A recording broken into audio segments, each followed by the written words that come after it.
आज आपल्या सर्वांना झाडं किती महत्वाची आहेत हे माहिती आहे, पण आपल्या कृतीमध्ये येत नाही.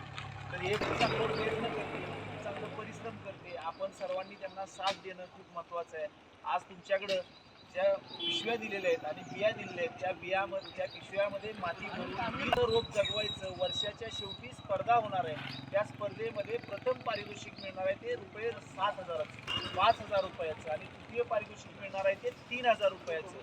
म्हणजे एवढी मोठी पारितोषिक. त्याचबरोबर आपण काहीतरी पर्यावरणाचं देणं लागतो, म्हणून आपण सर्वांनी त्या पिशव्यामधल्या बिया जोपासायच्या. याचं तुमचं वर्षाच्या शेवटी मूल्यमापन केलं जाईल.